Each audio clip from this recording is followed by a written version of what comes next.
বাংলাদেশের সর্বশেষ গুরুত্বপূর্ণ আপডেট সংবাদে আপনাকে স্বাগত। শুরুতেই সংবাদ শিরোনাম, পরে বিস্তারিত।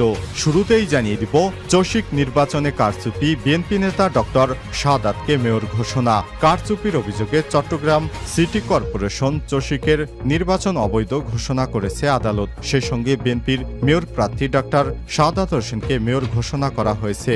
আজ 1 অক্টোবর দুপুর 12টায় নির্বাচনী ট্রাইব্যুনাল এবং যুগ্ম জেলা ও দায়রা জজ মোহাম্মদ খায়রুল আমিনের আদালত এই রায় ঘোষণা করেছেন। একই সঙ্গে 10 দিনের মধ্যে নির্বাচন কমিশনকে গেজেট প্রকাশ করার জন্য নির্দেশ দেওয়া হয়েছে। এরপর জানিয়ে দিব, ঢাকা ময়মনসিংহ মহাসড়ক অবরোধ করে শ্রমিকদের বিক্ষোভ, তীব্র যানজট। গাজীপুরের চান্দনা চৌরাস্তা এলাকায় ঢাকা ময়মনসিংহ মহাসড়ক অবরোধ করে বিক্ষোভ করছেন পোশাক শ্রমিকেরা। এবারে জানাবো, নির্বাচন প্রসঙ্গে আবারও কথা বললেন ডক্টর ইউনূস। বর্তমান রাজনৈতিক মহলে সবচেয়ে আলোচিত ইস্যু হল নির্বাচন প্রসঙ্গ। দ্রুততম সময়ের মধ্যে নির্বাচনের আয়োজনের দাবি জানিয়ে আসছে বিভিন্ন রাজনৈতিক দল। এই পরিস্থিতিতে নির্বাচন প্রসঙ্গে কথা বলেছেন অন্তর্বর্তীকালীন সরকারের প্রধান উপদেষ্টা প্রফেসর ডক্টর মোহাম্মদ ইউনূস। এদিকে তাপমাত্রা নিয়ে নতুন বার্তা দিল আবহাওয়া অফিস। ঢাকাসহ দেশের বেশ কিছু এলাকায় গরমে অতিষ্ঠ জনজীবন। তবে আগামী 3 দিন সারা দেশে তাপমাত্রা কমার আভাস দিয়েছে আবহাওয়া অফিস। আর সকাল 9টা থেকে আগামী 72 ঘন্টার আবহাওয়ার পূর্বাভাসে সব তথ্য জানানো হয়েছে। এবারে জানাবো, যাত্রাবাড়িতে যুবককে কুপিয়ে হত্যা। পূর্বশত্রুতার জের ধরে রাজধানীর যাত্রাবাড়িতে রাসেল শিকদার নামে এক যুবককে কুপিয়ে হত্যার অভিযোগ উঠেছে। গত রাতে কুতুবখালী রসুলপুর সেলফির মোড়ে এই দুর্ঘটনা ঘটে। এবং সর্বশেষ জানিয়ে দিব, গুলিবিদ্ধ গোবিন্দকে নেওয়া হচ্ছে আইসিইউতে। বলিউডের অভিনেতা গোবিন্দ মঙ্গলবার 1 অক্টোবর সকালে নিজের বন্দুকের গুলিতেই জখম হয়েছেন তিনি। ঘটনাটি ঘটার সঙ্গে সঙ্গে তাকে আইসিইউতে নেওয়া হয়েছে। মুম্বাই পুলিশের একজন দায়িত্বপ্রাপ্ত কর্মকর্তা সংবাদ সংস্থা এএনআইকে এই বিষয়টি জানিয়েছেন। তিনি দিল্লির উদ্দেশ্যে রওনা হয়েছিলেন। প্রতিমধ্যে তার নিজের বন্দুক দ্বারাই তিনি গুলিবিদ্ধ হয়েছেন। প্রিয় দর্শক, এতক্ষণ শুনছিলেন সংবাদ শিরোনাম, এবারে বিস্তারিত। তবে তার আগে বন্ধুরা, অনুরোধ থাকবে এই সংবাদটিতে একটি লাইক দিন। এই চ্যানেলে আপনি নতুন হয়ে থাকলে আমাদের সংবাদটি দেখতে দেখতে চ্যানেলটি সাবস্ক্রাইব করে রাখুন। কমেন্ট করে আপনার মূল্যবান মতামত জানিয়ে দিন বন্ধুরা, আপনি বিশ্বের কোন দেশ থেকে বা বাংলাদেশের কোন স্থান থেকে আমাদের সংবাদটি দেখছেন এবং শুনছেন। চসিক নির্বাচনে কারচুপি, বিএনপি নেতা ডক্টর শাহাদাতকে মেয়র ঘোষণা।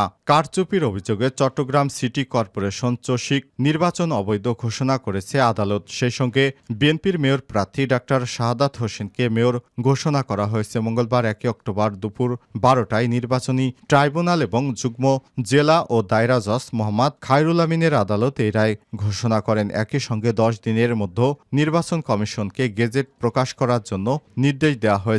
2021 সালের 24শে ফেব্রুয়ারি চসিক নির্বাচনে কারচুপি ও ফল বাতিল চেয়ে মেয়র প্রার্থী ডক্টর শাহাদাত হোসেন নির্বাচন কমিশনার সহ 9 জনের বিরুদ্ধে মামলা করেন। এ মামলায় বিবাদী করা হয়েছিল আওয়ামী লীগের মেয়র প্রার্থী এম রেজাউল করিম চৌধুরী, প্রধান নির্বাচন কমিশনার ও নির্বাচন কমিশনের সচিব, চট্টগ্রাম আঞ্চলিক নির্বাচনী কর্মকর্তা, সিটি নির্বাচনের রিটার্নিং কর্মকর্তা, মেয়র প্রার্থী আবুল মনসুর, এম এ মতিন, খোকন চৌধুরী, ওয়াহেদ মুরাদ ও জান্নাতুল ইসলামকে।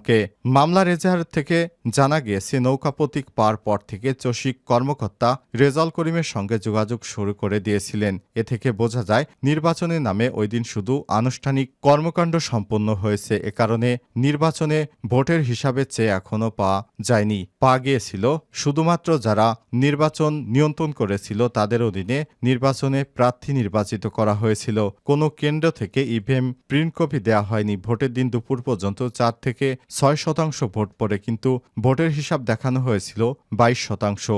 2021 সালের 27 জানুয়ারি অনুষ্ঠিত চসিক নির্বাচনে 3,69,248 ভোট পেয়ে নৌকার প্রার্থী রেজাউল করিমকে তখন নির্বাচিত করা হয়। শেখ হাসিনা পতনের পর সেই মামলার আজ রায় দেয়া হলো। এবার থেকে চসিকের নির্বাচনে নতুন মেয়র বিএনপি নেতা ডক্টর শাহাদাত, তাকে আদালত থেকে মেয়র ঘোষণা করা হয়েছে। ঢাকা ময়মনসিংহ মহাসড়ক অবরোধ করে শ্রমিকদের বিক্ষোভ, তীব্র যানজট। গাজীপুরের চান্দনা চৌরাস্তা এলাকায় ঢাকা ময়মনসিংহ সড়ক অবরোধ করে বিক্ষোভ করছেন পোশাক কারখানার শ্রমিকেরা। মঙ্গলবার 1 অক্টোবর থেকে কয়েকটি পোশাক কারখানার শ্রমিকেরা কারখানায় কাজ বন্ধ রেখে মহাসড়কে অবরোধ করেন।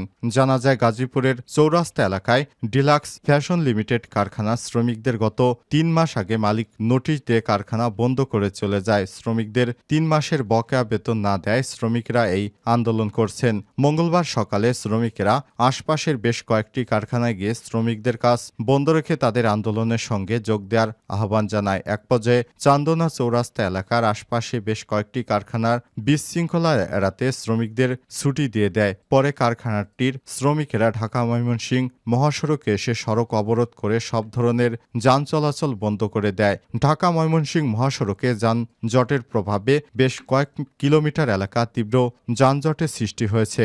গাজীপুর শিল্প পুলিশের এসপি সারোয়ার আলম গণমাধ্যমকে জানিয়েছেন, মহাসড়ক অবরোধ সৃষ্টিকারী পোশাক কারখানার শ্রমিকদের মহাসড়ক থেকে সরিয়ে দেওয়ার জন্য শিল্প পুলিশ কাজ করছে। খবর পেয়ে সেনাবাহিনীর সদস্যরা ঘটনাস্থলে এসে শ্রমিকদের সঙ্গে কথা বলে তারপর ব্যবস্থা গ্রহণ করছে। বাসন থানা পুলিশের ভারপ্রাপ্ত কর্মকর্তা ওসি মোহাম্মদ জাহাঙ্গীর আলম বলেছেন, শ্রমিকদের দাবির বিষয়টি নিয়ে কারখানা কর্তৃপক্ষের সঙ্গে শিল্প পুলিশ ও সেনাবাহিনীর সদস্য সহ আমরা আলোচনা চালিয়ে যাচ্ছি। আশা করি দ্রুত সময়ের মধ্যে সমস্যা সমাধান হয়ে যাবে। নির্বাচন প্রসঙ্গে আবারও কথা বললেন ডক্টর ইউনূস।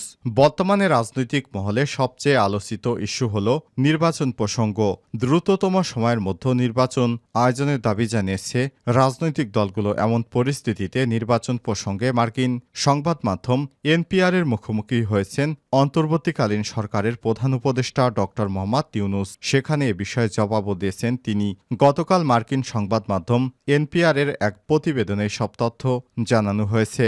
জাতিসংঘের সাধারণ পরিষদ অধিবেশনের ফাঁকে সাক্ষাৎকার দেন প্রধান উপদেষ্টা ডক্টর ইউনূস। এর আগে রোববার 29 সেপ্টেম্বর জাপানের রাষ্ট্রীয় টেলিভিশন এনএইচকে নির্বাচন প্রসঙ্গে তার সাক্ষাৎ প্রকাশ করে, যেখানে তিনি বলেছেন যত দ্রুত সম্ভব প্রয়োজনীয় সংস্কার শেষে নির্বাচনের আয়োজন করা হবে। সোমবার প্রকাশিত এনপিআরের সাক্ষাৎকারে ডক্টর ইউনূসের কাছে জানতে চাওয়া হয় যে সেনাবাহিনী বলছে অন্তর্বর্তীকালীন সরকারের মেয়াদ 18 মাস। অন্যদিকে বিরোধী দলগুলো নভেম্বরে নির্বাচনের দাবি করে আসছে। এমন পরিস্থিতিতে আপনার জন্য 18 মাস সময় পর্যাপ্ত কিনা এমন প্রশ্নের জবাবে তিনি বলেন, মানুষ এই সংখ্যাগুলো ছুঁড়ে ফেলে দিচ্ছে।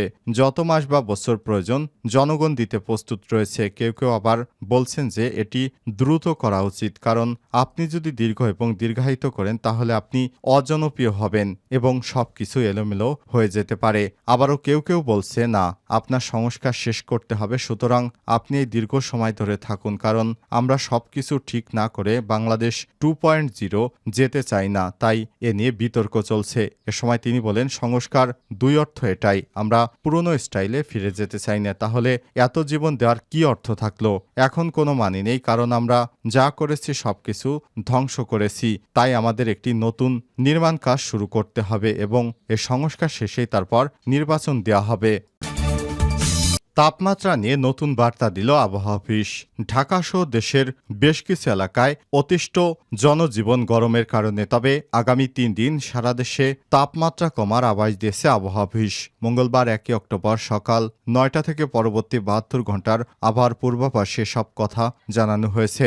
আবহাওয়া অফিস বলছে, মৌসুমী বায়ুর অক্ষের বর্ধিতাংশ মধ্যপ্রদেশ, উত্তরপ্রদেশ, বিহার, পশ্চিমবঙ্গ ও বাংলাদেশের মধ্যাঞ্চল হয়ে আসাম পর্যন্ত বিস্তৃত রয়েছে। আর একটি বর্ধিতাংশ উত্তর বঙ্গোপসাগর এলাকায় অবস্থান করছে।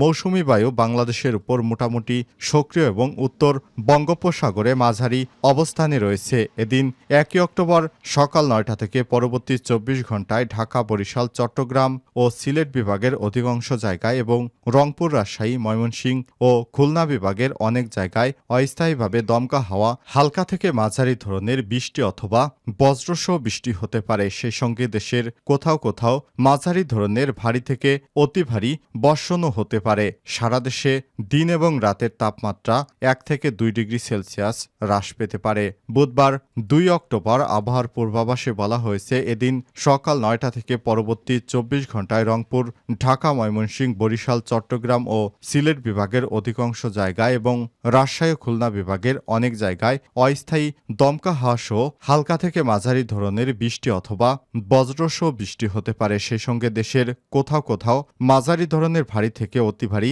বৃষ্টিও হতে পারে। সারা দেশে দিনের তাপমাত্রা 1 থেকে 2 ডিগ্রি সেলসিয়াস হ্রাস বা বৃদ্ধি পেতে পারে এবং রাতের তাপমাত্রা সামান্য হ্রাস পেতে পারে। যাত্রাবাড়িতে যুবককে কুপিয়ে হত্যা। পূর্বশত্রুতার জের ধরে রাজধানীর যাত্রাবাড়িতে রাসেল শিকদার নামে এক যুবককে কুপিয়ে হত্যার অভিযোগ উঠেছে। সোমবার 30শে সেপ্টেম্বর মধ্যরাতে কুতুবখালী রসুলপুর সেলপির মোড়ে এই দুর্ঘটনা ঘটে। জানা গেছে, রাসেলকে কুপিয়ে ফেলে যায় দুর্বৃত্তরা। রক্তাক্ত অবস্থায় তাকে উদ্ধার করে ঢাকা মেডিকেল কলেজ হাসপাতালে নিয়ে গেলে কর্তব্যরত চিকিৎসক তাকে মৃত ঘোষণা করে। নিহতের ছোট ভাই রুবেল শিকদার জানান, আমার ভাই 2 দিন আগে স্থানীয় চিহ্নিত ছিনতাইকারী হৃদয়, হাসিব, পিয়াস, রমজান ও নাইমকে রসুলপুর এলাকায় ছিনতাই করতে নিষেধ করে এবং তাদের কয়েকজনকে মারধর করে। পরে সন্ধ্যায় তারা আমার ভাইকে এলোপাতাড়ি কুপিয়ে জখম করে রেখে চলে যায়। এ সময় সিপাত নামেও একজনকে কুপিয়ে জখম করে। পরে আমার ভাইকে উদ্ধার করে প্রথমে স্থানীয় একটি হাসপাতালে নিয়ে যায়। সেখান থেকে ঢাকা মেডিকেলে নিয়ে গেলে চিকিৎসক তাকে মৃত ঘোষণা করে। আহত সিপাত যাত্রাবাড়ির একটি বেসরকারি হাসপাতালে চিকিৎসাধীন।